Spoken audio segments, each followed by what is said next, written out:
I truly believe everybody should be living their dream life. But I also know that for some people, the journey to get there can be a rocky one. I mean, taking the time to really look within will result in revealing things about yourself that you've probably kept hidden your entire life. Things that might be difficult truths to face. And then, when you do that deep dive and discover your true passion and purpose, you might find that it doesn't align with your present life. And then that brings up another issue. In order to get rid of that feeling, you have to take action and do something about it. Well, it helps if you hear how others have navigated that journey, a journey that my guest, Ellen Atkins, has taken, reinventing herself as the suburban monk and finding laughter and love along the way. How did she do it and why?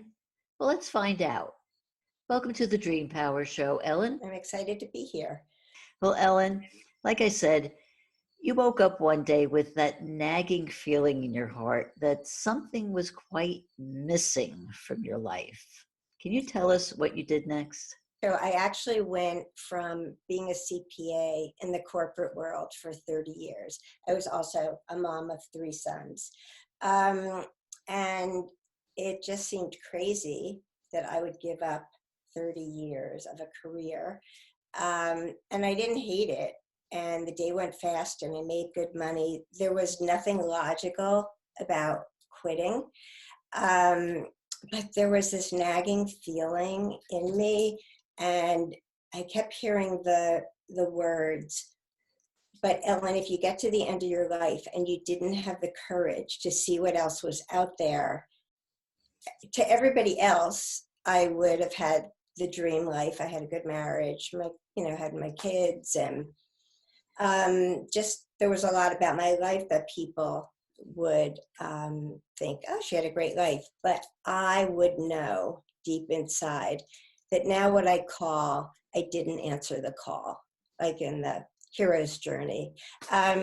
So yeah, one day, it wasn't just one day because it was on my mind for a few years, but one day I was like, I don't know what I'm going to do, but I have to quit and see what else is out there. When you had that one day when you said you finally made a decision to make a decision, was Yes. there an incident or anything that happened, or was it just a feeling where you said, I have to do it now?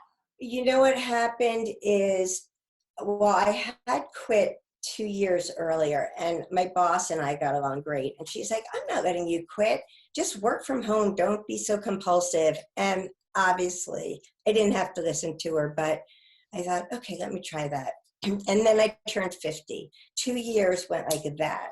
And I turned 50, and I thought, okay, it's now or never. Then you came up with the little images that we see right behind you, those little images of a laughing Buddha that you call Sid. Yeah, he How, even has a how, name. yes. How did you come up with the idea of Sid? So when I first quit, I had no idea what I was going to do. And I felt really lost. We still had one of our three kids home. And so first I thought I'd be the perfect mom, and I'd get like these snacks, and my youngest would walk in and I had like this pretty clementine, and he'd walk in with his earbuds and be like, no thanks.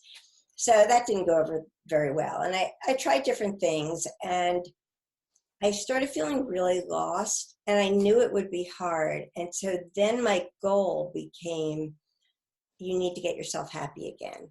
So I went on a mission to become happy again, and I would notice anything that shifted my energy, like a color, a quote.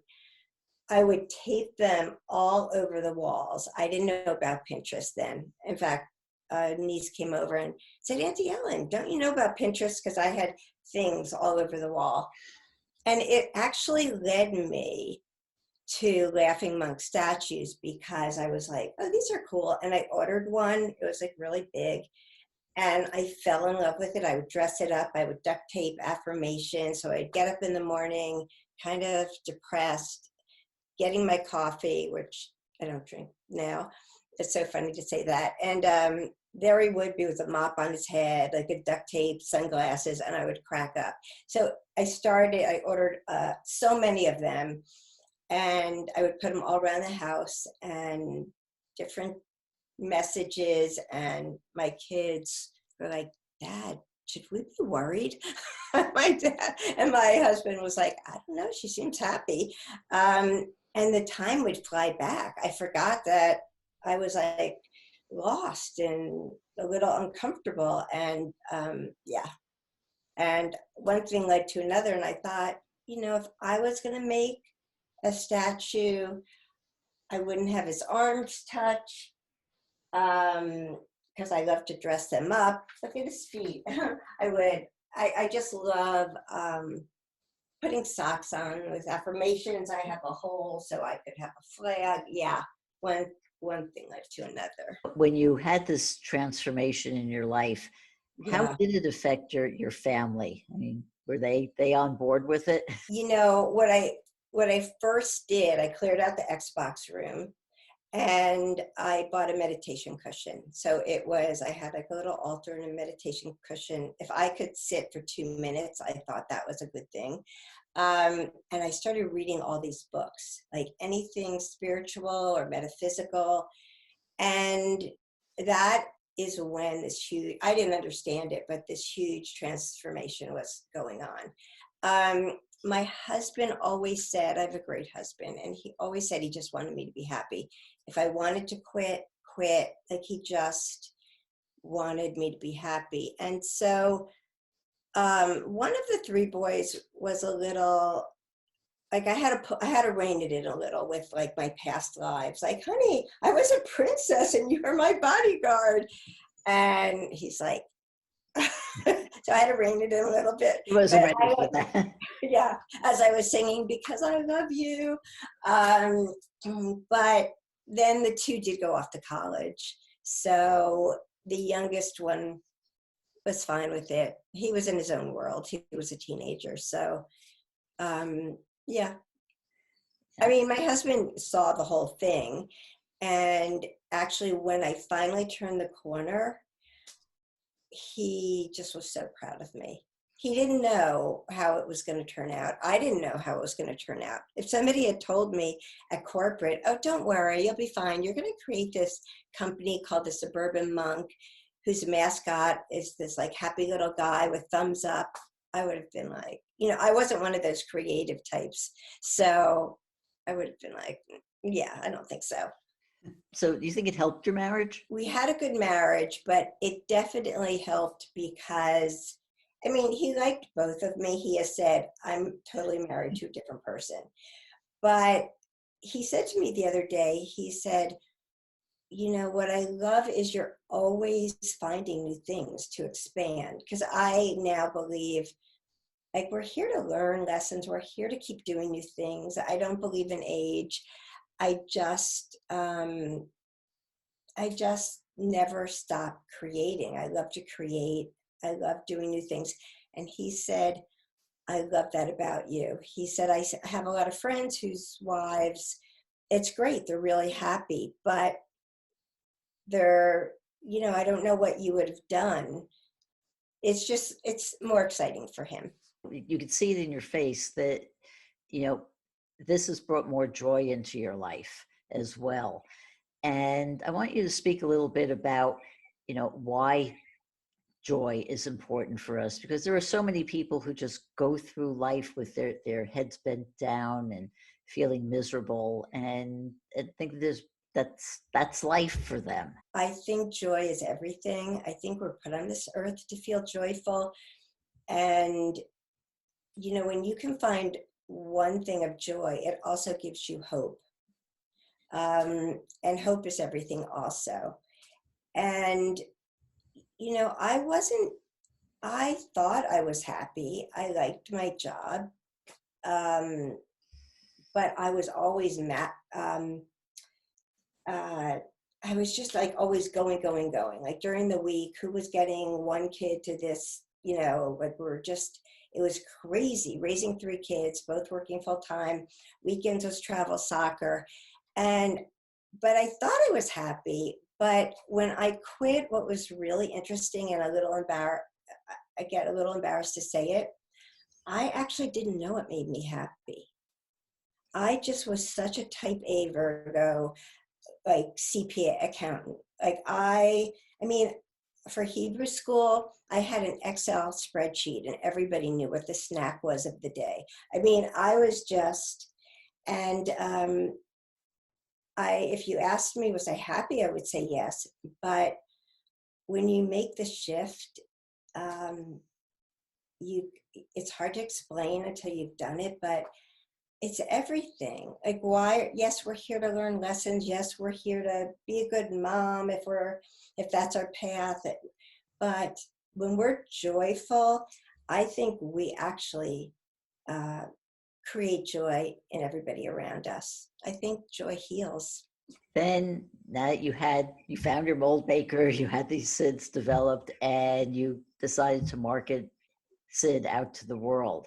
Mhm. There are big SIDS, little SIDS, SIDS in all kinds of colors. So, what does somebody do with SID? Well, first of all, he is so magical. I am not kidding. Well, first of all, he can be a ring holder if you get the little one. He makes the best present because he really is good luck, and each color has a different meaning.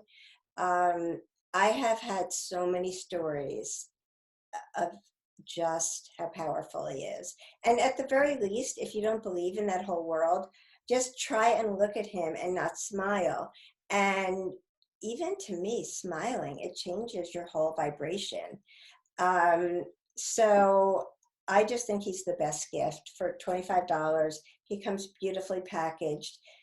He's great for any celebration. We're now doing Give Your Kid a SID with all the homes, everything that's going on in the homeschooling. Yeah, there's something you have to experience. When you get one, you just get it. It's like you just want to take them everywhere. And those are the notes I'll get from people. I have a funny story.